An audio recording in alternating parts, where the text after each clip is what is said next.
بسم اللہ الرحمن الرحیم۔ محترم سامعین کرام اور ناظرین حضرات، ایک مختصر واقعہ ہے۔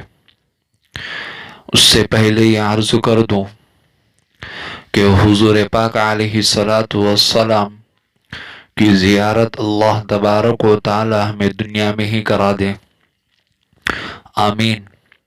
لیکن علماء کرام نے کچھ عمل بتائے ہیں جس کے کرنے پر جو ہے حضور صلی اللہ علیہ وسلم کی زیارت نصیب ہوتی ہے۔ ایک وظیفہ جو میں نے اس سے پہلے ایک کلپ میں بتایا تھا وہ ہے کثرت سے درود شریف پڑھنا، یعنی درود ابراہیم جو نماز میں پڑھی جاتی ہے، کثرت سے اگر درود شریف پڑھتے ہیں تو حضور صلی اللہ علیہ وسلم کی زیارت نصیب ہوتی ہے۔ اور ایک درود ہے اللہم صلی علی محمد برؤیت حبیبک محمد صلی اللہ علیہ وسلم، یہ دوسرا مختصر درود ہے۔ علماء کرام نے یہ درود پڑھنے پر بھی حضور صلی اللہ علیہ وسلم کی زیارت نصیب ہوتی ہے، اس طرح لکھا ہے۔ لیکن حضور صلی اللہ علیہ وسلم کی زیارت ہونا گویا کہ جنتی کی علامت ہے۔ اور دوسری طرف ایک چھوٹا واقعہ جو میں نے شروع میں کہا تھا، ایک بزرگ جو ہے وہ کثرت سے درود شریف پڑھا کرتے تھے، خواب میں حضور صلی اللہ علیہ وسلم کی زیارت نصیب ہوئی۔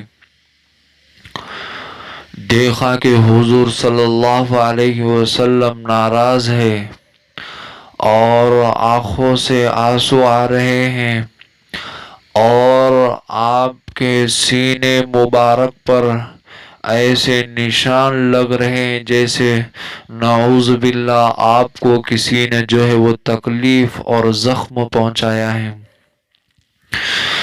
بزرگ کے آنکھوں میں آنسو آ گئے، کہا کہ اللہ کے رسول آپ کی یہ حالت کیسی ہوئی؟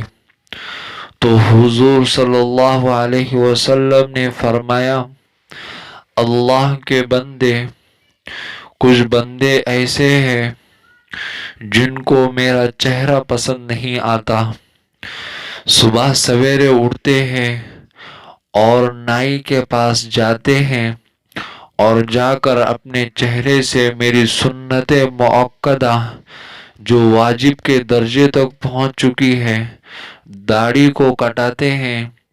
وہ اللہ کے بندے وہاں بلیڈ چلاتے ہیں، لیکن اس کی تکلیف اور اس کا زخم میرے سینے پر آ جاتا ہے۔ اللہ اکبر! کیا حضور صلی اللہ علیہ وسلم کو یہ امت ناراض کر رہی ہے؟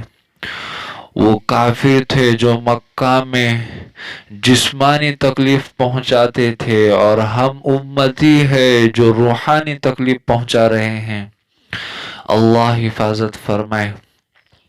میرے بھائیوں، داڑھی رکھنا بہت ہی اہم کام ہے۔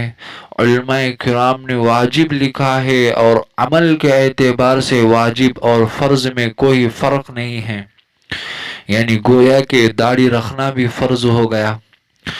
آپ اسی داڑھی کو جو ہے وہ کاٹ دیتے ہیں۔ اور ایک اور بات سن لیجئے کہ داڑھی کٹوانا ایک ایسا گناہ ہے کہ ابھی توبہ کر کے اٹھو تو دوبارہ وہی گناہ تمہارے ساتھ لگا ہوا ہے۔